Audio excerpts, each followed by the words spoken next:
안녕하세요 여러분, 써뉴쌤이에요. 요양보호 관련 제도 서비스 21번부터 시작하겠습니다. 21번 노인요양 공동생활가정은 노인복지시설의 어느 유형에 해당하는가? 요양이 붙었어요. 그럼 요양은 대상자, 환자죠. 치매, 중풍, 와상 등급을 받으신 분들이에요. 그러니까 이런 분들을 돌보려면 최소 조무사 1명, 간호사 1명, 요양보호사 1명은 있어야 된다는 거죠. 그래서 앞에 의료가 붙은 거를 찾으세요. 의료복지시설에 들어갑니다. 정답은 2번 노인의료복지시설이에요. 공동생활가정이 붙었으니까 이거는 작은 곳을 말하고 노인요양시설은 큰 곳을 말합니다. 노인요양공동생활가정. 그래서 앞에 요양이 포인트예요. 의료복지시설에 들어가요. 22번에 도움이 필요한 노인을, 그러면 도움이 필요한 노인이란 요양 등급을 받은 요양 대상자를 말합니다. 입소라는 말은 들어와서 사는 곳을 말해요.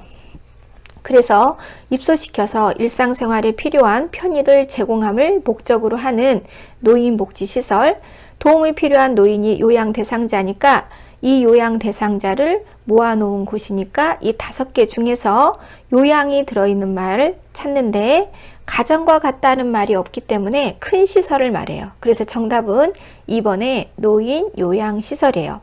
노인 요양시설은 다시 나눌 수 있어요. 그냥 요양시설과 전문 요양시설로 나눌 수 있는데 전문이 붙으면 사이즈도 크고 직원 수도 많고 한 사람이 차지하는 평수도 넓은 곳을 전문이 붙습니다. 비용도 한 10만 원 정도 더 내죠.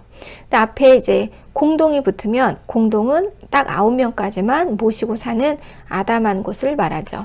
정답은 2번 노인요양시설이에요. 23번에 보건복지부 장관이 정하여 고시한 서비스로서 복지용구 급여가 포함된 노인복지 서비스는 복지용구라는 건 장애인 용구, 요양용구를 말해요. 집에 계신 분은 필요한 물건이 많죠. 시설에 있거나 하면은 그곳에 전부 다 준비가 되어 있으니까 내가 별도로 어떤 용구를 사지 않아도 되지만 집에서 잠을 자는 제가 서비스를 받는 경우에는 필요한 용구를 내가 좀 갖고 있어야겠죠. 그래서 복지용구 급여 서비스는 그 밖의 서비스에 들어가고 정확히 말하면 제가 서비스 항목에 들어가죠. 정답은 1번 그 밖의 서비스, 제가 서비스 항목에 들어갑니다. 24번 노인 학대, 학대는 어디까지 신고냐? 의심까지 신고한다고 했어요. 노인 학대 행위자에 대한 상담과 교육, 노인 학대 사례 신고 접수, 학대 사례에 대한 사례 관리 절차를 지원하는 노인복지 사업으로 오른 것은 노인보호 전문기관이죠. 그래서 정답은 노인보호 전문기관입니다. 노인보호 전문기관에 상담하고 교육하고 노인학대 사례에 대해서 신고 접수를 받죠.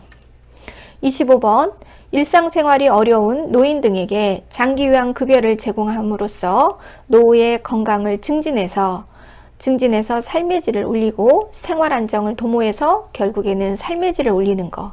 그래서 그 가족의 부담을 덜어주기 위해 만들어진 사회보험 제도는 가족의 부담, 노인 부양과 관련된 부담을 덜기 위해서 공적 부양 제도를 만들었죠.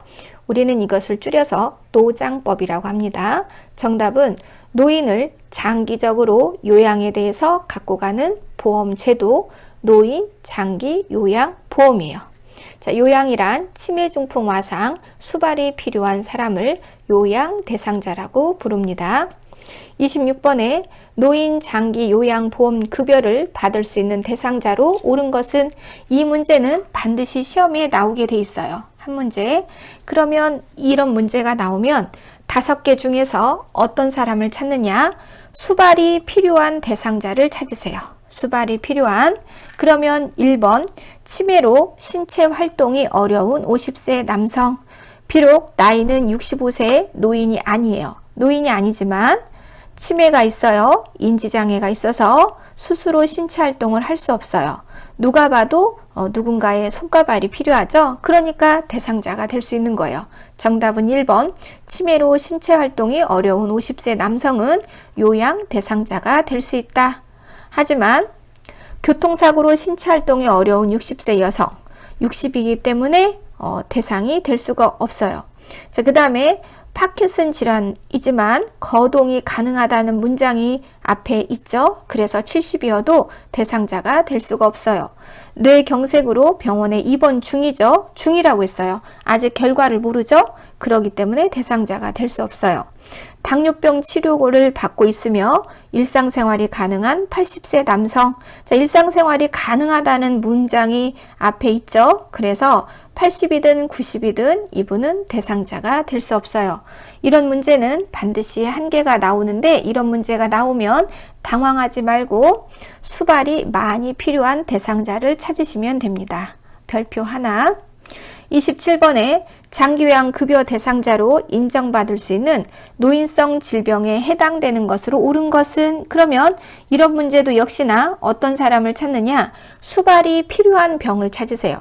5개 병 중에서 남의 손과 남의 발이 많이 필요하신 분을 찾는 거예요. 정답은 파킨슨이에요. 파킨슨 환자는 왜 수발이 필요하냐? 이분은 낙상 사고 때문에 수발이 필요해요. 손이 떨기 시작하면서 온몸이 떨어요. 그리고 중심을 잡을 수가 없죠. 이 파킨슨이라는 병은 우리 몸을 똘똘하게 하는 도파민이라는 호르몬이 뇌의 중간 부위에서 나오는데 그 어느 날부터 갑자기 도파민이 잘 나오지 않게 돼서 우리 몸의 동작을 수월하게 할 수 없게 된 병을 파킨슨병이라고 해요. 그러니까 파킨슨은 애초에 시작이 운동을 담당하는 곳에서부터 망가져요. 그렇기 때문에 운동과 관계된 그 질병이 발생을 하는 거죠. 달달 떨고 중심을 잡기가 어렵고 첫걸음을 떼기는 어렵고 첫걸음을 떼면 다시 멈추기가 어렵고, 그래서 언제 넘어져서 다칠지 모르는 환자가 바로 파킨슨이다. 그래서 파킨슨 환자는 운동장애에서 인지장애로 진행을 하죠. 치매는 맨 처음부터 되뇌가 손상이 와요. 그래서 인지 손상에서 운동장애로 진행을 하죠. 그래서 치매 환자는 왜 수발이 필요하냐면 인지에 문제가 있어서 정확한 판단을 할 수 없어서 인지와 관련된 사고가 생겨요.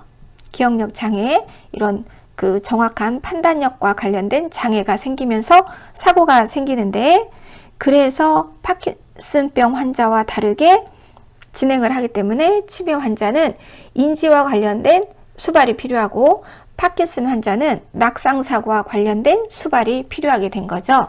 그래서 정답은 3번 파킨슨 질환이에요. 파킨슨병은 왜 파킨슨병이냐면 이 병을 맨 처음 발견한 의사가 영국의 의사인데 그분 이름이 파킨슨이었어요. 그래서 자기 이름을 갖다 붙였죠. 그래서 파킨슨 질환, 항상 떨고 안정시에도 떤다. 그게 무슨 병이냐? 파킨슨병이다. 그래서 운동을 담당하는 곳에서 인지를 담당하는 쪽으로 진행한다. 28번에 전적으로 도움이 필요하다는 말이 있어요. 전적이라는 말이 들어가면 1등급이에요. 1등급. 심신기능 상태 장애로 일상생활에서 전적으로 도움이 필요한 64세 여자 어르신이 노인요양시설에 입소를 희망할 경우 장기요양 인정 신청을 할 수 있는 질환은, 그러면 이렇게 문장이 길죠. 문장이 기니까 이 중에서 알맹이가 되는 말을 찾으셔야 돼요. 여기서 알맹이가 되는 말은 전적으로 도움이 필요한 64세, 자 65세 완전한 노인은 아니지만 전적으로 필요한 상태예요. 그럼 이 5개 질병 중에서 전적으로 수발이 필요한 병을 찾으세요. 정답은 1번 뇌출혈이죠. 뇌출혈을 중풍이라고 하죠. 중심이 되는 곳에 바람이 들어갔다. 중심이 되는 곳은 뇌예요. 뇌에 바람이 들어갔으니까 허리케인이 불었으니까 정확한 명령을 내릴 수 있어요? 내릴 수 없어요? 내릴 수 없어요. 그리고 이제 정확한 명령을 내릴 수 없는 상태를 우리는 마비가 왔다, 장애가 왔다 이렇게 설명을 하죠. 그래서 마비가 오고 장애가 와서 누군가의 손과 팔이 필요한 상태가 되었죠. 그래서 뇌출혈 중풍입니다. 정답은 1번. 전적으로 도움이 필요한 64세 어르신은 1등급을 받으면 노인요양시설에 당연히 입소할 수 있죠. 1등급의 기준은 전적으로 도움이 필요한 상태입니다. 1번 뇌출혈이죠. 29번에 장교양 인정 신청 및 판정 절차에 관한 설명 중 옳은 것을 찾아라. 그러면 5번이에요. 65세 미만. 65세 미만이라는 것은 65세가 법적인 노인인데 법적인 노인이 아니라는 얘기예요. 법적인 노인이 아닌 사람이 수발이 필요한 등급을 받으려면 세부적으로 좀 들여다 봐야겠죠? 그래서 세부적으로 들여다 보아야 된다면 어떤 서류가 필요하냐? 의사가 이분은 65세는 안 됐지만 누군가의 손과 발이 필요한 질병을 가진 자이다라고 써준 종이가 필요해요. 그 종이가 바로 의사소견서죠. 그래서 의사소견서에 수발이 필요한 노인성 질환이라는 소견이 적혀 있는 종이를 첨부하면 등급 신청이 가능하죠. 그래서 이런 말을 이렇게 써놨어요. 65세 미만 대상자는 노인성 질환 의사소견서를 첨부 더해서 등급 인정 신청서를 제출하면 된다. 5번이에요. 30번. 다음은 장교양 인정 신청 및 판정 절차이다. 가로 안에 들어갈 내용으로 옳은 것은? 자, 이렇게 순서를 물어보는 문제는 나올 때도 있고 안 나올 때도 있어요. 그러면 그냥 문제하고 답을 외우세요. 그래서 여기에 답은 장교양 인정 조사표예요. 장교양 인정 신청을 내면 복지사 1명, 간호사 1명이 와서 52개 항목에 대해서 물어본다고 했죠. 물어보고 그 내용을 좀 더 세밀하게 더 듣고 싶으면 의사소견서를 첨부하라고 했어요. 그래서 정답은 4번 장교양 인정 조사표입니다. 4번. 자, 다음 중 장교양 인정을 신청할 수 있는 자격이 되는 사람은 이 5명 중에서는 본인이죠. 본인. 자, 본인이 선택할 수 있어요. 장교양 인정 신청이 가능한 사람은 첫 번째가 본인이고요. 그리고 가족, 친족, 그 다음에 가족이 동의한 사회복지 전담 공무원 또는 시장 군수 구청장이 네가 가라고 정한 사람이 신청할 수 있는 거예요. 정답은 1번 본인입니다. 32번에 다음 중 장교양 인정 신청 시 준비 서류로 옳은 것을 찾아라. 우리가 장교양 인정뿐만이 아니라 어떤 일을 대행할 때는 대리인의 신분증이 필요하죠. 그래서 5번에 대리인이 신청할 경우 대리인의 신분증. 33번 장교양 인정 신청이 있을 때 방문 조사를 실시하는 담당자로 옳은 것은? 자, 장교양 인정서 신청하면요 52개 항목에 대해서 조사하러 오는 조사 요원이 집에 찾아와요. 그분이 계신 곳으로. 그래서 5번에 국민건강보험공단 직원인데 복지사 하나, 간호사 하나 이렇게 두 분이 찾아오죠. 두 분이 찾아와서 52개 항목에 대해서 거의 2시간 동안을 어르신을 찜쪄 먹습니다. 그런데 그 신청 내용에 치매가 써 있잖아요. 그러면 절대로 오후에 오지 않아요. 상태가 가장 좋은 오전에, 그것도 날씨가 반짝반짝 빛나는 청명한 날에 와요. 왜냐하면 비바람 때리는 때 오면은요 치매 환자들 다 등급을 내줘야 돼요. 이 사람들은 등급을 내주기 위해서 오는 게 아니라 등급을 안 내주기 위해서 오는 거예요. 왜 그럴까요? 등급을 내주면 내줄수록 국가의 비용이 많이 발생해요. 물론 이 제도가 노인을 장기적으로 요양에 대해서 갖고 가는 보험 제도이긴 맞지만 그 해마다 주어진 예산의 범위 안에서 등급 숫자가 나와야 되고 그 예산 안에서만 움직여야 돼요. 그러니까 이미 예산에 맞춰서 올해에는 1등급이 몇 명, 2등급이 몇 명, 3등급, 4등급, 5등급, 6등급은 몇 명만 때려라 라고 이미 나와 있다는 거예요. 그래서 가능한 그 숫자를 넘어가지 않아야 되니까 들어온 사람을 다 등급을 줄 수 없다는 거예요. 등급 외자를 때려야 되니까. 그래서 치매는 이 비바람 때리는 날 오면은 다 헛소리하고 막 이제 치매 증상을 적나라하게 다 할 거 아니에요? 그러니까 이 치매가 딱 있다 그러면은 이렇게 막 날씨가 반짝반짝 빛나고 아주 그냥 최적의 컨디션이 조건이 주어진 때 와가지고 물어보죠. 어머니 정말로 예쁘시네요. 예전에 아버님 사랑을 많이 받으셨나 봐요. 자손도 많으시네요. 그러면은 할머니가 뭐라고요? 그럼 내가 얼마나 예뻤다고. 그래서 자녀들 이름 다 아세요? 그걸 몰라? 개똥이 말똥이 소똥이 쫙 부르죠. 그러면 땡. 오늘이 며칠이에요? 4월 20일 땡. 그렇죠? 우리나라 대통령이 누구예요? 문재인 대통령 땡. 그래서 땡땡땡 떨어뜨리기 좋은 날, 좋은 조건에 찾아온다는 거를 기억하세요.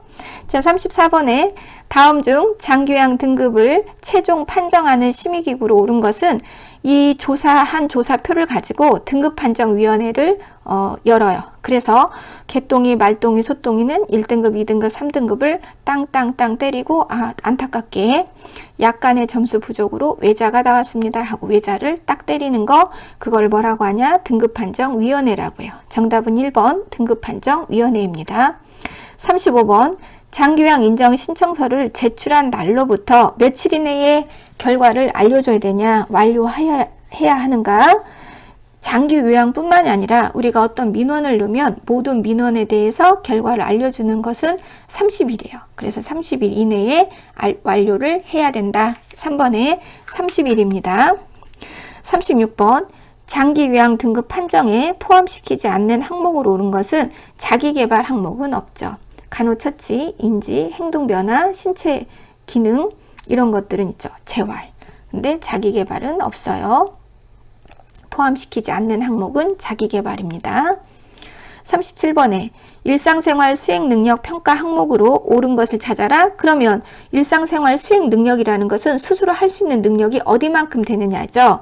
그 대표적인 게 대변, 소변이에요. 그래서 52개 항목에 대해서 조사하러 올 때 스스로 화장실 갈 수 있고 소변 조절, 대변 조절할 수 있다. 그러면 이유 불문하고 등급 안 나옵니다. 등급이 나올 수가 없어요. 그래서 대변, 소변을 지린다라는 게 조건이 따라붙어요. 등급이 나오려면. 그래서 대변 조절하기, 소변 조절하기죠. 정답은 4번 대변 조절하기, 소변 조절하기입니다. 38번에 대상자의 등급 판정 시 다음 설명에 해당하는 등급은 가볍다라는 거죠. 경증. 그리고 43점이에요. 그러면 이거는 43점이니까 5등급이 45점이거든요. 그러니까 45점 밑에예요. 그러니까 이거는 6등급 인지지원 등급인데 이 6등급은요. 경경증 등급이라고 이해하시는 게 좋아요. 가벼울 경자가 2개 들어갔다. 경경, 가벼운 치매 중에서도 더 가벼운 치매. 가끔 기억력을 깜빡거리는 거죠. 가끔 깜빡깜빡 하는 거. 그런 상태를 인지지원 등급으로 볼 수 있어요. 그래서 5번에 인지지원 등급 숫자로는 6등급이죠. 그래서 그 옆에 설명을 보시면 1등급의 포인트는 전적으로 해요. 침례와 한몸을 이루시는 분들. 2등급은 50보 100보인데 상당 부분. 3등급은 부분적으로. 그래서 1, 2, 3은 시설에 확실히 가실 수가 있어요. 1, 2등급은 100% 확실하고 3등급은 이 시설 등급으로 변경을 하시면은 가능하시죠. 그 다음에 이제 4등급은 일정 부분이고요. 5등급은 가벼운 치매, 심각한 치매가 아니라 가벼운 치매. 그런데 인지지원 6등급은 가벼울 경자가 2번 들어간 거예요. 경경증 치매. 그래서 가벼운 치매보다 더 가벼운 거. 어쩌다가 깜빡깜빡 하는 거. 그래서 점수가 제일 낮아요. 43점. 그래서 45점 미만으로 돼 있죠. 그러니까 인지지원 등급이에요. 39번에 상당 부분이라는 단서가 붙으면 2등급이에요. 2등급. 그래서 상당 부분이 포인트예요. 2등급. 1등급은 전적으로, 2등급은 상당 부분, 3등급은 부분적으로, 4등급은 일정 부분이에요. 부분보다 조금 더 많죠. 자, 5등급은 가벼운 치매, 경증 치매, 6등급은 경경증 치매. 이해하시기 쉽죠? 자, 그 다음에 40번 다음 대상자는 언제 장기요양 인정, 갱신, 골칠 갱자에 새로 신, 갱신이라는 건 연장하는 거예요. 연장. 이 서비스를 받았더니 너무 좋아요. 그래서 연장하고 싶어요. 그래서 갱신 신청을 하면 되는가? 언제 연장 신청하면 되는가? 여기 보시면 네모 박스에 하나, 두 번째, 세 번째 줄을 보세요. 우리가 이렇게 문장이 길면 마지막 줄을 보시는 게 좋아요. 우리나라 말은 맨 중요한 말은 마지막에 나와 있거든요. 그래서 2008년 1월에 1등급을 받았다. 2008년 1월에 1등급을 받았어요. 마지막 줄에. 그러니까 1등급이니까 4년 후에 다시 갱신을 하면 되죠. 그래서 2018년에다가 더하기 4를 하면 돼요. 그래서 2022년 1월이죠. 1등급은 4년, 2, 3, 4는 3년, 5등급, 6등급은 2년이에요. 갱신년이. 그래서 정답은 4번 2022년 1월입니다. 더하기 4를 하시는 거죠. 41번에 다음 중 장교양 인정 최소 유효기간. 일단은 최소 유효기간은 1년이에요. 1년 이상. 그리고 이제 재평가를 받죠. 재평가를 받아서 1등급을 받았어요. 그러면 4년. 2, 3, 4를 받았어요. 그러면 3년. 5등급, 6등급을 받았어요. 그럼 2년. 처음만 1년이고 그 다음부터 나오는 등급에 따라서 이렇게 연장할 연도가 정해져 있어요. 처음 받기만 어렵지 그 다음부터는 웬만하면 연장이 됩니다. 자, 42번에 다음 대상자가 재등급 신청을 해야 되는 시기로 옳은 것은 이렇게 재등급하는 시기에 대한 문제가 한 개 정도 나오죠. 그 두 번째 줄을 보시면은 대상자가 2018년 3월에 재등급 판정 결과 장교양 인정 점수가 45점을 받았다. 그러면 45점이니까 몇 등급을 받았죠? 45점? 5등급 또는 45점 미만이면 6등급이죠. 그래서 5, 6등급이면은 2년 후에 연장한다고 했어요. 그래서 2018에다가 2년을 더하는 거예요. 2년을. 그래서 2020년 3월이 되는 거죠. 5등급 인지지원 등급은 2년이다. 43번에 수급자라는 것은 등급을 받으신 분을 말해요. 받을 수, 등급, 놈자, 등급을 받으신 분. 이분이 하루 일정한 시간 동안에 어느 곳에 가서 머물러요. 머물고 거기에서 심신과 관계된 유지, 향상과 관련된 교육, 훈련, 그와 관련된 서비스를 받고 다시 집으로 와서 집에서 잠을 자죠. 그거를 바로 주야간 보호 서비스라고 해요. 수급자를 하루 중 일정한 시간 동안 장교양 기관에 보호하여 신체활동 지원, 심신기능의 유지 향상을 위한 교육 훈련을 제공하는 서비스를 무엇이라고 하냐? 정답은 주야간 보호 서비스예요. 그래서 우리가 요즘에 주간보호센터라고 많이 생겼죠? 그 주간보호센터. 근데 야자는 생략을 한 거예요. 발음하기가 불편해서. 그래서 정답은 주야간 보호 서비스인데 이것은 잠은 내가 사는 집에서 자요. 그렇기 때문에 제가 복지시설에 들어갑니다. 가성비가 최고죠. 국가 입장에서는 주간보호센터가 좋은 거예요. 왜냐하면 잠자는 비용을 주지 않아도 되니까. 잠을 자는 비용을 주지 않는 대신 효과는 가장 좋아요. 왜냐하면 낮에는 시설에서 지내시는 거와 같고 저녁에는 자기가 사는 사회에 머무르는 거야. 그러니까 사회성이 떨어지지 않고 가족 간의 관계 유대 고리가 끊어지지 않아요. 그래서 국가는 주간보호센터를 권장하고 있죠. 가성비가 최고이기 때문입니다. 4번 주야간 보호 서비스입니다. 44번 다음 중 재가급여 서비스의 장점을 설명한 것으로 옳은 것은 재가라는 것은 머물째 자의 집가자, 잠을 어디서 자냐? 내 집에서 자는 거예요. 그러니까 국가는 잠자는 비용을 주지 않아도 되죠. 잠자는 비용을 주지 않아서 국가 입장에서는 좋은 서비스예요. 그래서 대상자의 사생활이 존중되고 개인 생활이 가능하고 가족 간의 유대의 고리가 끊어지지 않다는 거죠. 5번 대상자의 사생활이 존중되고 개인 생활이 가능하다가 장점이죠. 45번 노인요양시설 입소라는 말은 들입자의 머물 소자예요. 그래서 들어가서 산다라는 뜻이에요. 들어가서 사는 요양보호 서비스의 장점으로 옳은 것은 토탈 서비스를 다 받을 수 있다는 거죠. 총체적으로 의료, 간호, 요양 서비스를 다 제공받을 수 있다가 장점이죠. 단점은 가족 간의 유대의 고리가 잘 형성되지 않을 수도 있다. 그래서 오늘은 여기까지. 다음 시간에 또 만나요. 수고하셨습니다.